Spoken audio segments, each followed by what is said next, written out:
Welcome everybody to Mind-Boggling Concepts of the Torah. As per usual, put down any sharp objects and don't get too close to the camera. We don't want to spread any of those diseases. So we are starting a new book, Vayikra. We're also coming up to Pesach, and I have a story to tell you. So this morning, I go to Dublin, and I have a flat battery. Oi. Exactly.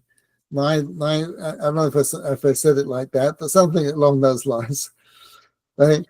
So I go to instead of the shul I would normally go to, there's another shul very close, walking distance. Okay, I realize the time I can make it, and I get there in time. Baruch Hashem, I come back and I see that, which I wouldn't have seen if I'd driven, because it was on the passenger side. I have a flat tire on the passenger side.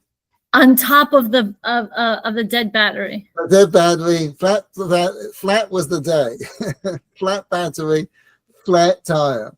Right? So I have Kavering here, which come out. They're fantastic. And he changed the tire for me, tried to fix it. He tried to fix it, and he couldn't, because this was in the, can you see that? No, I think you have to move it close. Yeah, there you go. Okay. Yeah, wow. You see, that happened to us too when we had construction. I kept getting flat tires.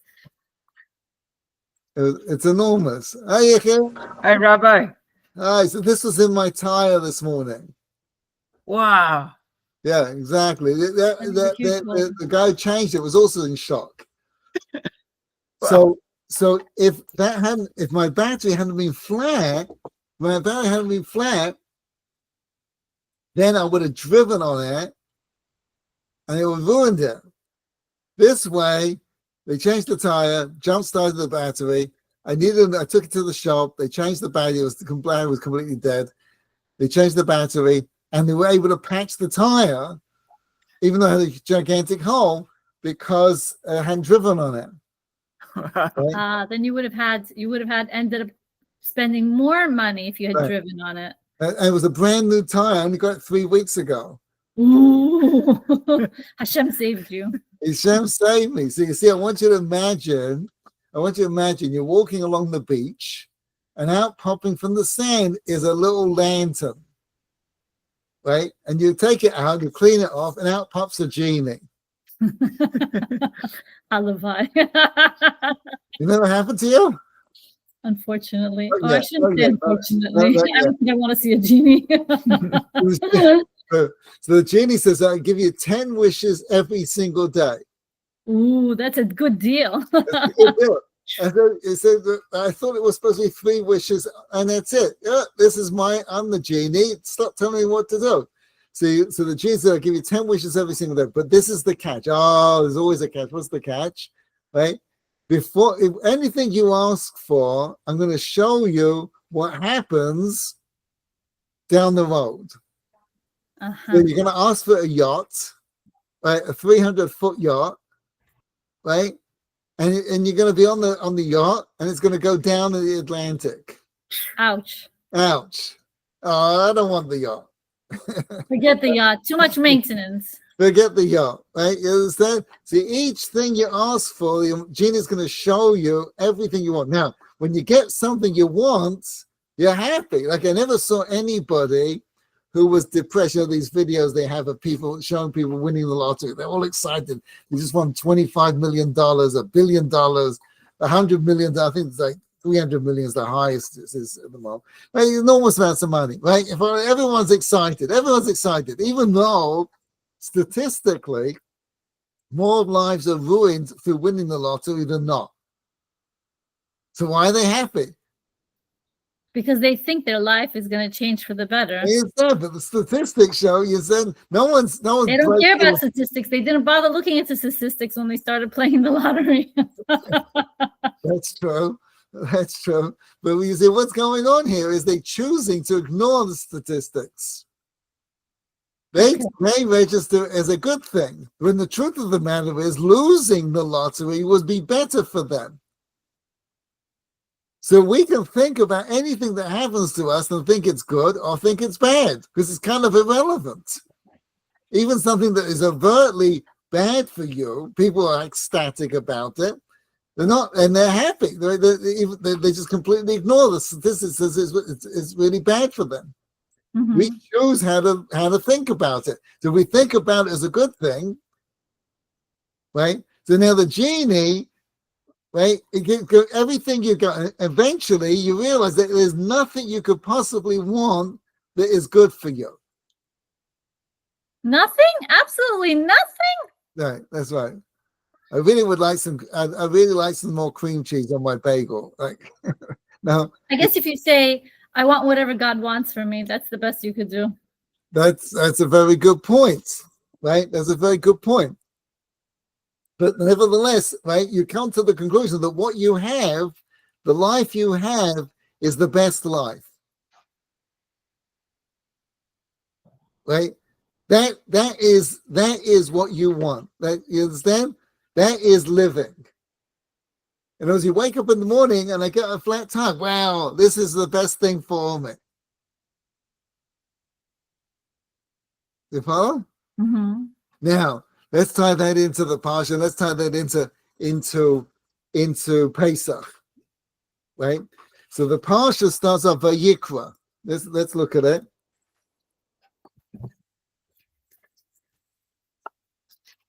Right? Vayikra el Moshe. God called to Moshe and he spoke to him. See it? Chapter 1, verse 1.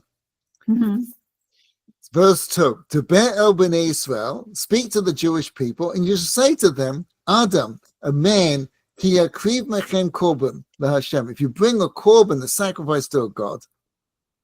So the Midrash says, why does it say Adam, a man? It didn't have to say anything. It could have said, speak to the Jewish people, say to them, Ki yakriv mechem korban. When you bring a korban to Hashem, why does it say Adam?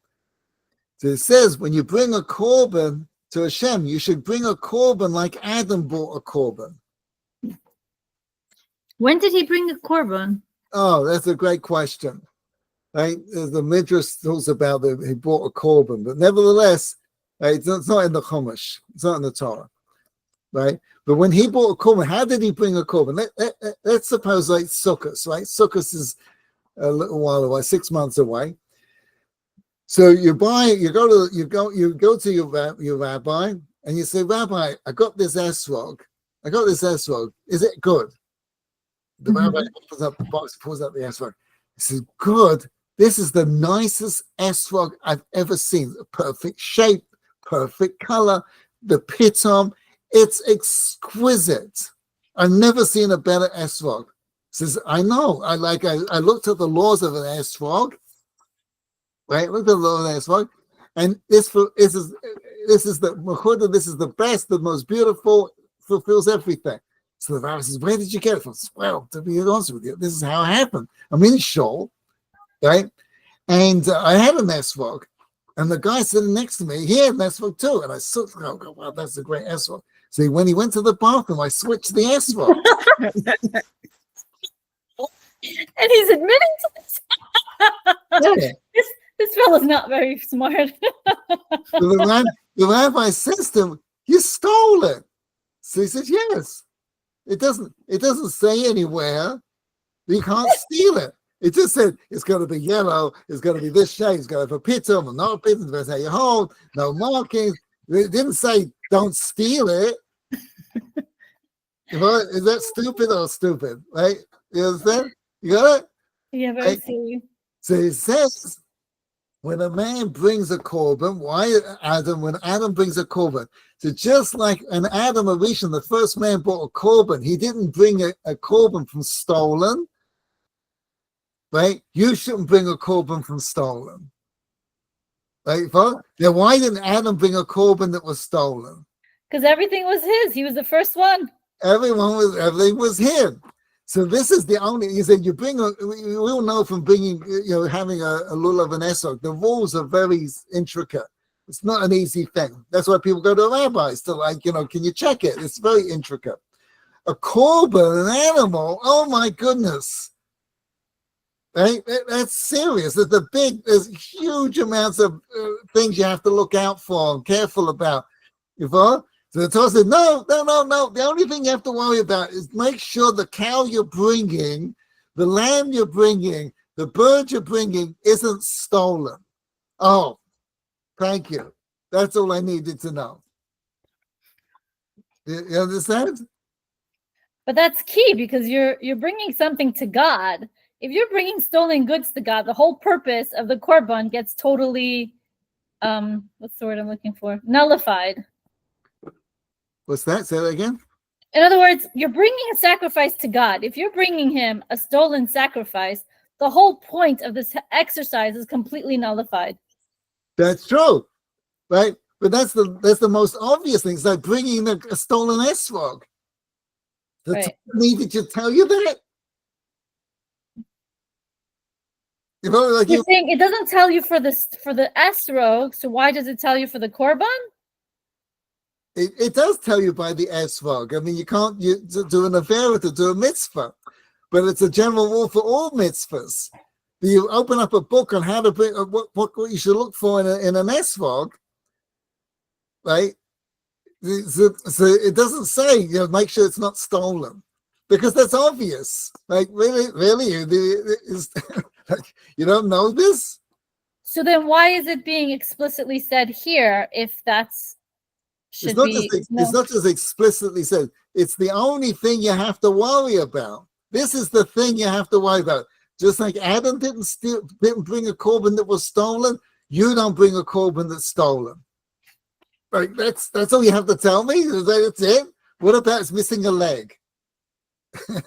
No, you can't bring a korban that's bigger than that.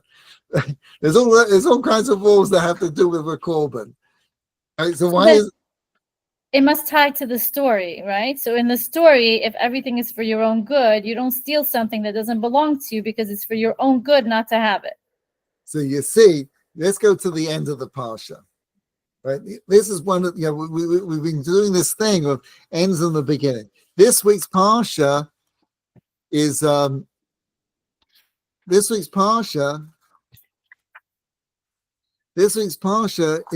sometimes the beginning and end is hard to kind of tie them in. This one is so simple and obvious and easy, it's ridiculous. It's like crazy how like the beginning and the end are tied to each other. Right? So here, if you look at the end, right, chapter 5, right, verse 21, all the way through the end. So this is talking about somebody who steals something. Let's say I borrow $1,000 from you, right? Mm-hmm. And you call me up and says, Rabbi, that $1,000, I need it back. Right? Mm-hmm. Oh? So he's like, what are you talking about? I gave it back to you last week. I says, what do you mean you gave it back to me last week? You didn't give it back to me. I certainly did. Well, you can take me to the Beis Din, right? And I have to give a shavua, an oath, that I paid you back. Mm-hmm. You can make an oath that you didn't, and I make an oath that it did. So I make an oath.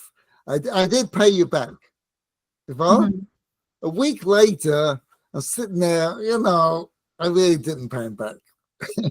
I hate when that happens, right? And call you up and say, listen, I'm really sorry. You're right, I didn't pay you back. Here's the $1,000. Right? So the Torah says that's not good enough now. Now you have to pay a fifth. Right? You must make restitution for the principal and then add a fifth. Verse 24. So 20%. 20%, right? That's $200. Mm-hmm. So you say to me, it's not enough. You have to give me $1,200, $1,000 for the principal and a fifth. You go, I'm not giving you the fifth. I don't know your fifth. Here's $1,000. Take it or leave it. So what do? Take you to the Beis Din. Give me my $1,200. You want $1,200, right? I gave you $1,000. I'm not giving you the $200. Right, you follow? Uh-huh. So I sent to the Beis Din. I said, I gave him the $200. What do you want from me? You say, you didn't give me the $200. So I swear again. Right, you follow? And you keep repeating this behavior? A week later, I didn't give her the $200. Call you up. Here's the $200 I owe you. Now you have to give me 240. Now you have to get 240. Right? But this keeps going until the principle gets to the point where it's no longer worth a sheva pruta. Less than a sheva pruta. Less than a penny. Uh-huh. Right? Then it's null and void. Uh-huh. Is that stupid or is that stupid?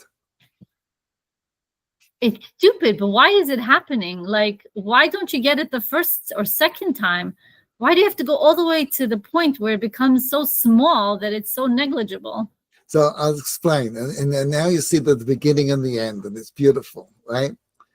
So there's a famous rabbi, Rabbi Shalom Abashkin. I'll tell you the story. Fantastic story. So I heard him speak once. So he's in prison for something, it was ridiculous, complete anti-Semitism. For a white-collar crime, which even if he did it, they put him to a high-security prison. Totally, it was such an injustice. It was ridiculous.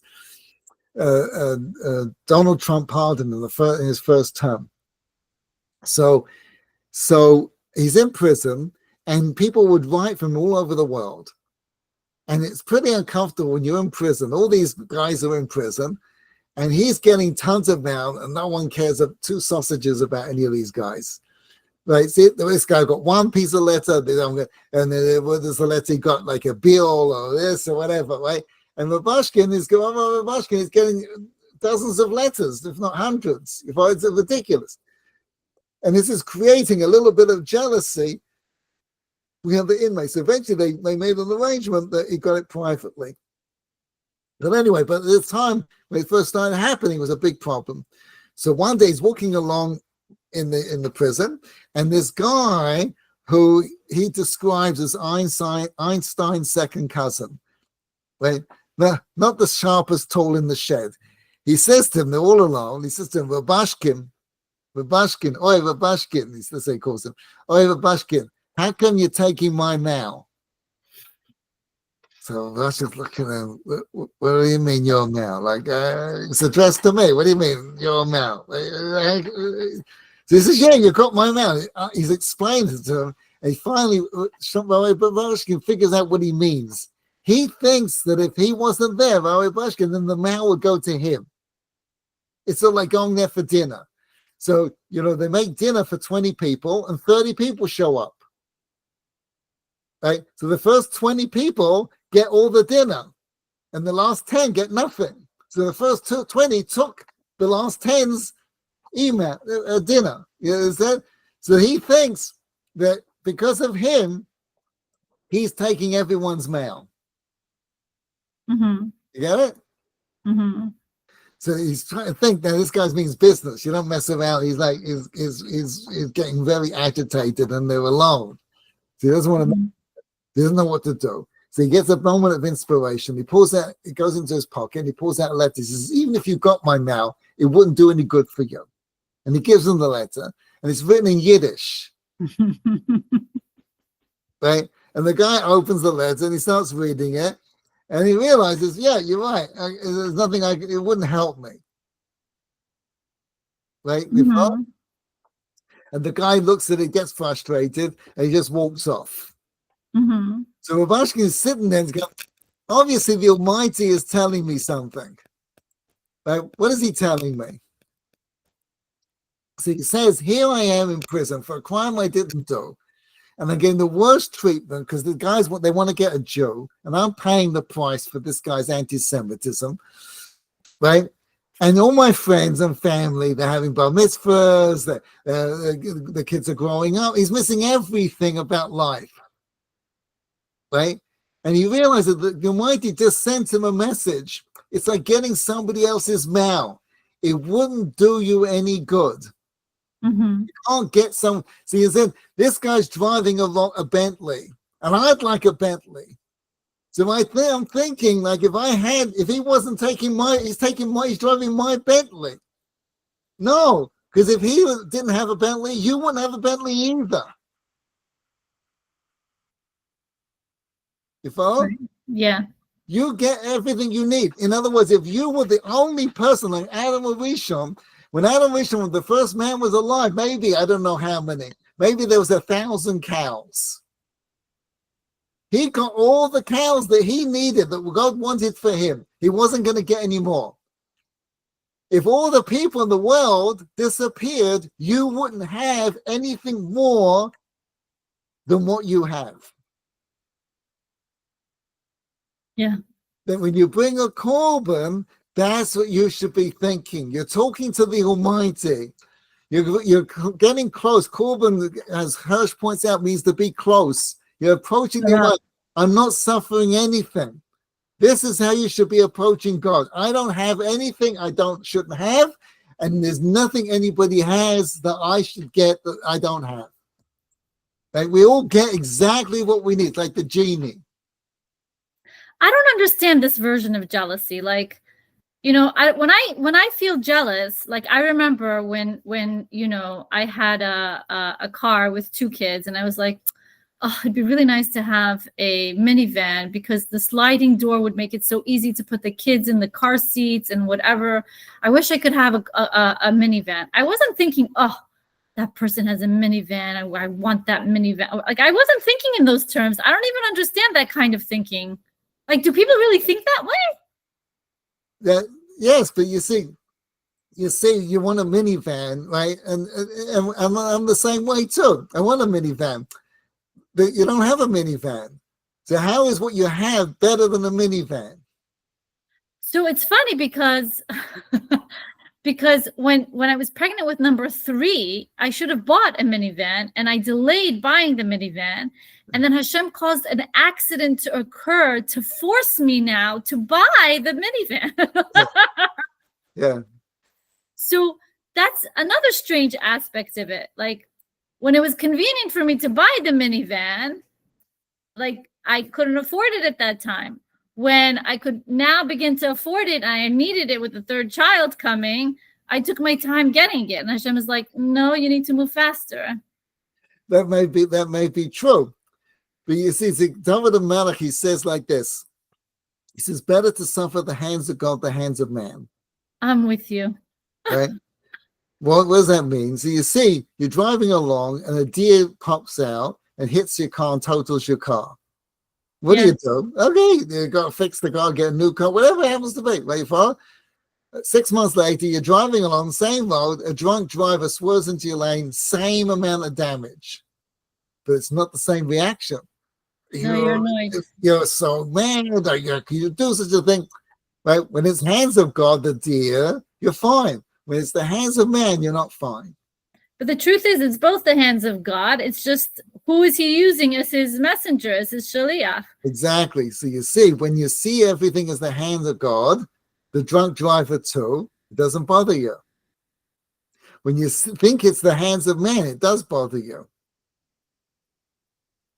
Okay, so that brings up an interesting point, because especially when it deals with like interpersonal issues.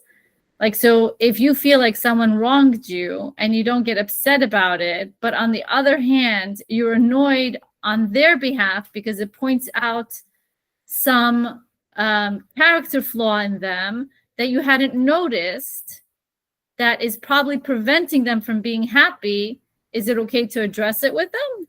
100%. That's tahacha. 100%. Okay. But you see, our guy with the 5th, he's fine paying it off as long as it was between him and God. But it was the 5th was going to the person, I'm not going to give you the 5th. Wait, you said he was okay paying it to God, but not to a human being? When was he okay paying it to God? When he didn't see it, when the fine, right? With the fine, I have to pay you. I'm not going to give you the 20%. That's when he didn't want to give it. That's when he didn't want to do it. If you see everything from the hands of God, you don't get caught up. That he said, when you see everything that you have, no one gets anyone else's mail. And you see everything you have in the hands of God. So he has $1,000, he has more, whatever it happens to be, it's fine. But if you don't see it as the hands of God, you can have resentment. Right. Resentment is very stupid. In other words, he's driving a Bentley and I'm driving a 20-year-old beat up Ford. that barely gets 20 miles an hour on a hill downhill with a good strong wind behind it. You follow?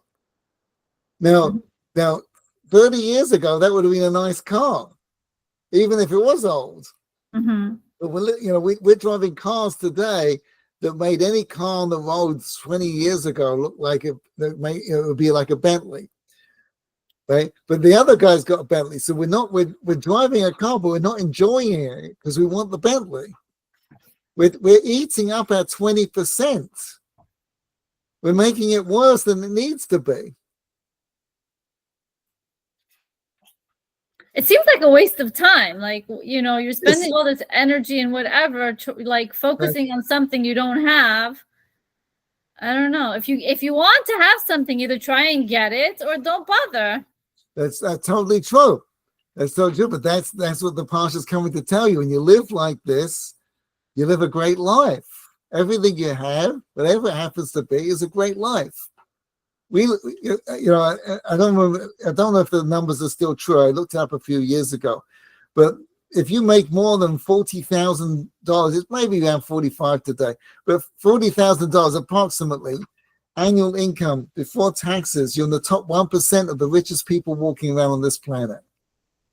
Yeah, but 45,000 in a low cost of living area is fantastic. You're not going to get very far if you're living in Manhattan. That's true, but nevertheless, you're still within the top 1% of the richest. That means 99% of the world wish they had your money. But that's only because that money would be like $1 million where they're living. That's true. So we make it more difficult than it needs to be. So we want to live in a nicer house and want to have all these things, right? We don't need to live. Yes, then we make it more. We're living on the edge because we're trying to live. Right? They say about the difference in Europe before the war and what people live in America. In Europe before the war, there were poor people and the rich people. The difference is, and today there's poor people and rich people. What's the difference? Before the war, the poor people knew they were poor, and they were fine with it. And the rich people knew they were rich. Today, everyone wants to pretend they're rich. If you make more than about $75,000 annual income, you're in the top 0.1% richest people on the planet. Now, if you were to take all the people that have ever lived and bring them to life today, right, except they would be living the lifestyle to which they grew up in. So people in the 17th century would be living like the 17th century and 16th, et cetera, et cetera, et cetera. Right? Mm-hmm. You would be living a lifestyle richer than the richest people could possibly imagine. They couldn't afford what you have, you take for granted. It's funny you say this because I remember reading an article, I think it was on the Epoch Times, that there was a couple who decided to buy like all these like antique type of things, antique stove, antique this, and they simplified their lives so much. They like even like the old style phone, like everything, no computer, no cell phone, no nothing, right. And they're like the happiest couple. Right. So you see, when you're eating up a fifth, you're eating into your life. You're paying more than you need to. So how does that? That's true of worry also. What's that? I guess that's true of worry because like the other examples I can't really relate to that much because I don't think I engage in it as much as I do in worry. Okay, so let's take it another step. So what the last thing we do in the Haggadah on Pesach night is we eat the Afikomen. Mm-hmm. And the halacha is that after you eat the Afikomen, you're not allowed to eat anything more. Mm-hmm. Right? Why? Oh, you told us last week the taste of the Afikomen, and the Afikomen used to be the Korban Pesach. The Korban Pesach.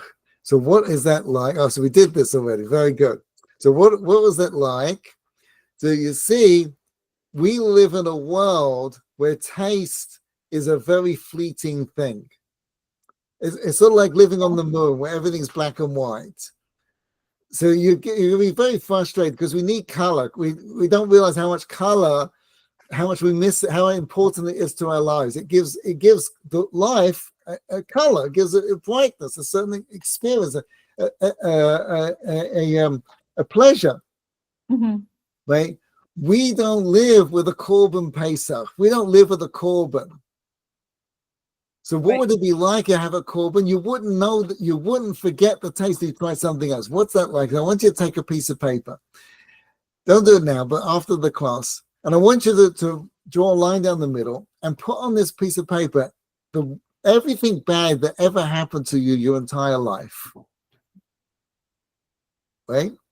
But on one side of the paper, you put all the physical things. And on the other side of the paper, you put all the emotional, spiritual things. And this is what you will see. That the spiritual things, even though they happened when you were in third grade, you still not only remember them, but you taste them. You can feel they still sting. The best friend who dissed you, right? Whatever happens to be, we've all got those things. Mhm.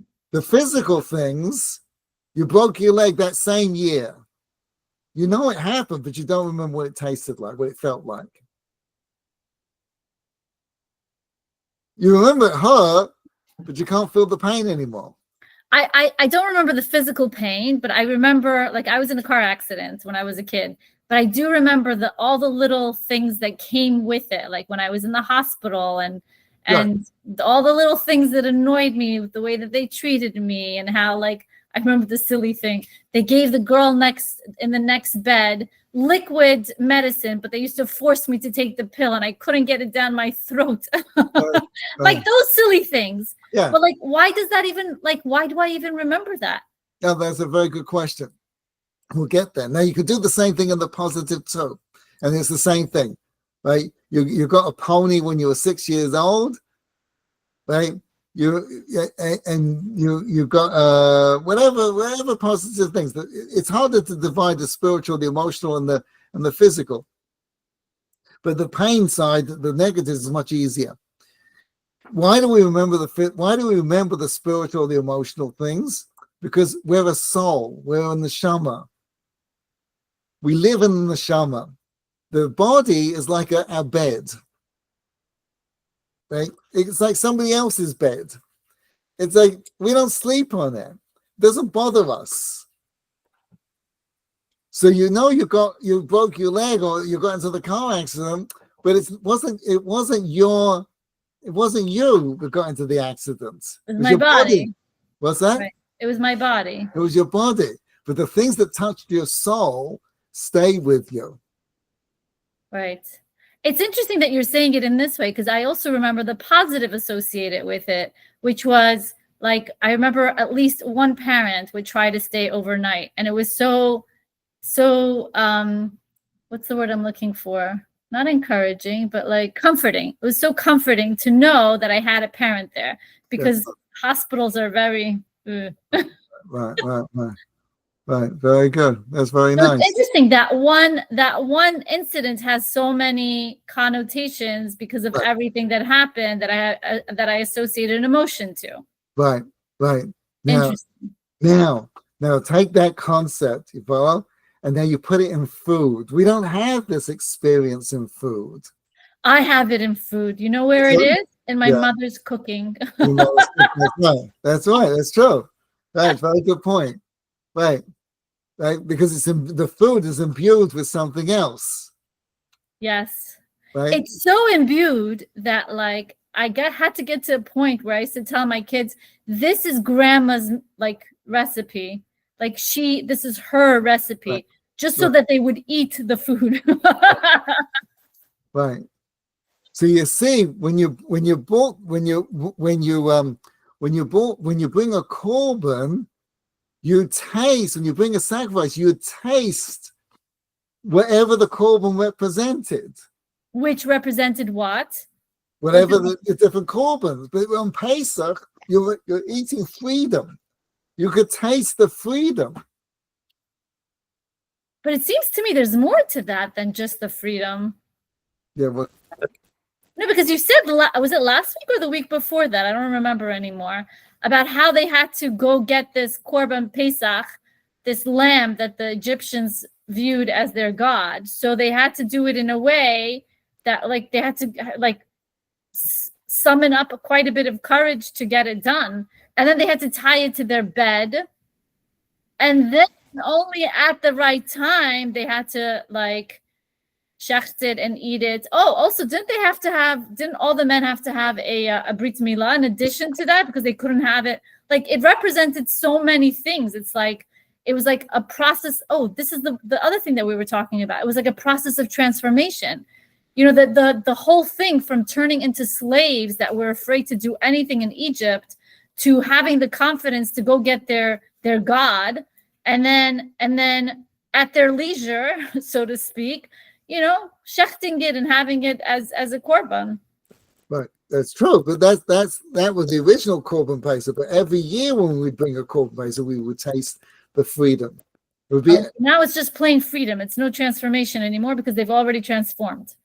no, every year you have your own personal transformation. Oh, so you're saying the korban itself represents the freedom and your own personal transformation, because you're basically trying to do your own personal geula and Yetzias Mitzrayim. That's true, but we have a sense of this. You see, people remember the seders of their childhood. The what of their childhood? They remember the seder. Seder. Right? And the Seder touches you, like, again, it's the spiritual side. Even though the kids complain about it, you're making memories with the Seder. Right? The kids remember it. Right? So Seder is like the korban. Because it's an experience, something that you're feeling. Right. I'm getting now what you're saying. If you had it in the Afikomen, you'd have that taste. We'd have that eating would have that experience in it, which we don't have, unfortunately, today. Please God. Why don't we just like close our eyes, eat the Afikomen, and like feel the experience of that specific Seder, like the funny things the kids said and the interesting chiddush that the other kids said, etc., etc. Why not like do that while you're eating the matzah so that it has some meaning? 100%. That's a great idea, for sure. For sure. I love that. Right. That's what you should be doing. Well, this is a good idea, Rabbi. Thank you. You're welcome. You're welcome. This year. No, that's fantastic. Right. That's what you do. I just want to add one more thing in the parsha. It's a beautiful idea.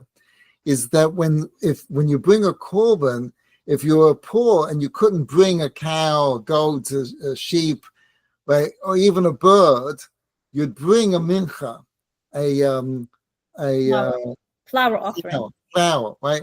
With the flower offering, even if it's a chatas, even if it's a sin offering, the Kohen eats. The Kohen takes it's a kamitza.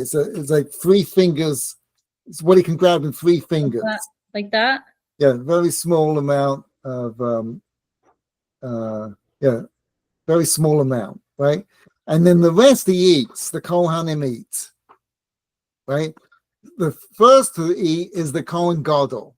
He gets the first. You follow?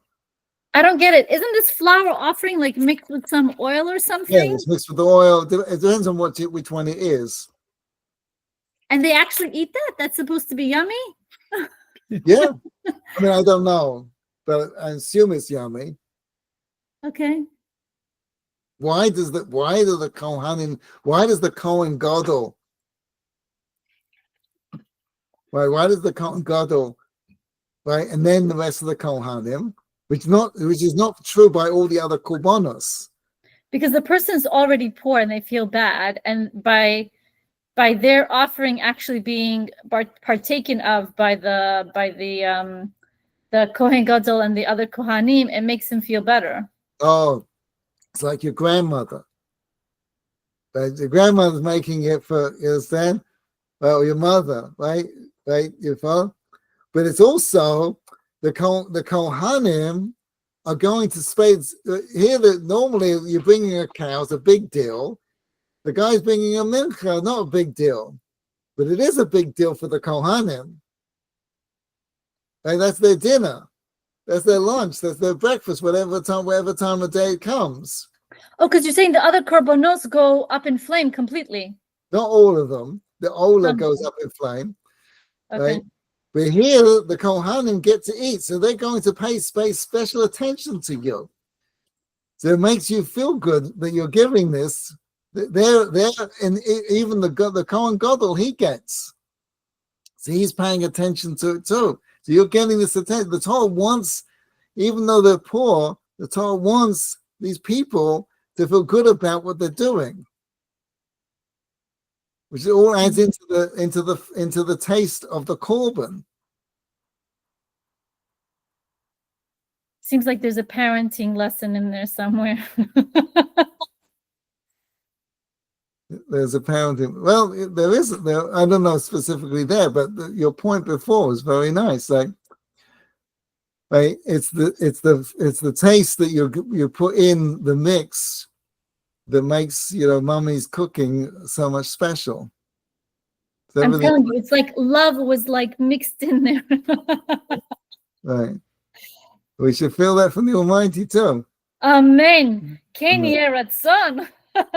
Have a fantastic Pesach, everybody. You too. Hakasher v'sameach. Thank you, Hakasher Rabbi. v'sameach. Bye-bye. Thank you. Good night. Good night. Good night.